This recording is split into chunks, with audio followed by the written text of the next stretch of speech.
Assalamualaikum warahmatullahi wabarakatuh. Saya Faiz Iksan Salim dari Prodi Sistem Informasi akan mempresentasikan definisi manajemen, tingkatan manajemen, fungsi-fungsi manajemen, dan unsur manajemen. Manajemen adalah suatu proses yang terdiri dari rangkaian kegiatan seperti perencanaan, pengorganisasian, pengarahan, dan pengendalian atau pengawasan yang dilakukan untuk menentukan dan mencapai tujuan secara efisien dan efektif. Tingkatan manajemen. Pada dasarnya, tingkatan manajemen ataupun level of management ini merupakan tingkatan yang membedakan wewenang serta beban pekerjaan yang wajib ditanggung oleh para manajer. Ada tiga tingkatan manajemen, yaitu yang pertama, manajemen tingkatan atas atau top level of management.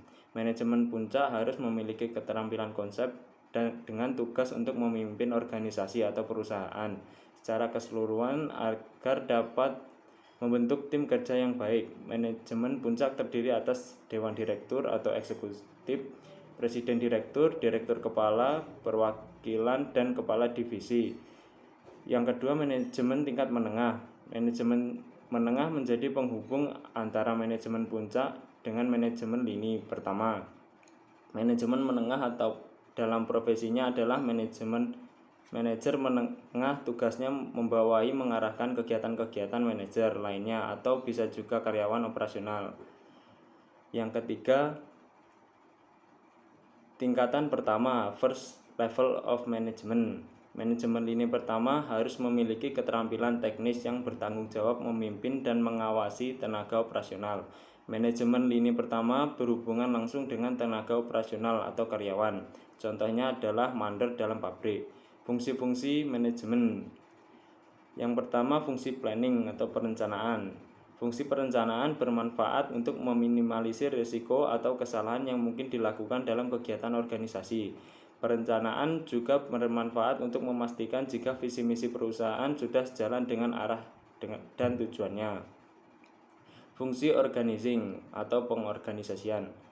Fungsi pengorganisasian dilakukan dengan pembagian tugas untuk sumber daya manusia, penetapan struktur perusahaan dan garis wewenangnya, mengalokasi sumber daya alam, serta merekrut, menyeleksi, dan melatih sumber daya manusia. Fungsi actuating atau pelaksanaan. Fungsi pelaksanaan biasanya dilakukan dengan membimbing serta memberi motivasi kepada sumber daya manusia, serta peningkatan kemampuan bekerja karyawan. Selanjutnya, fungsi controlling atau pengendalian. Fungsi pengendalian dilakukan dengan mencari tahu apa saja yang tidak sesuai dengan rancangan, menentukan dan menganalisa letak permasalahannya, berusaha mencari solusinya, serta melakukan pengawasan kinerja sumber daya manusia. Unsur-unsur manajemen. Secara umum ada 6 unsur pada kegiatan manajemen.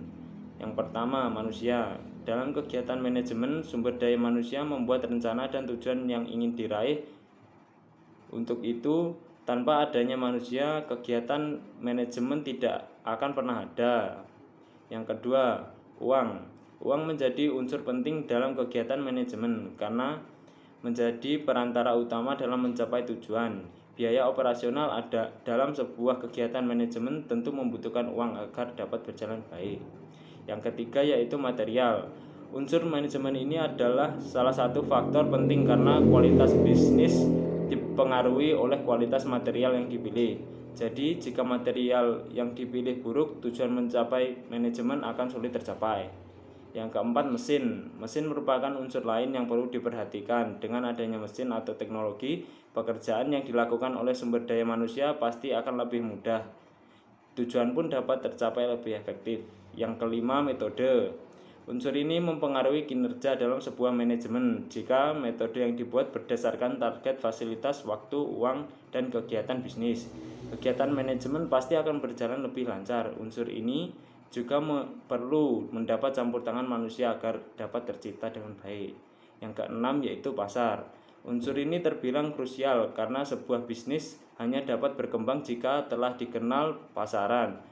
Unsur pasar dipengaruhi oleh unsur material karena barang atau jasa yang laku harus memiliki kualitas baik. Sekian presentasi dari saya. Wassalamualaikum warahmatullahi wabarakatuh.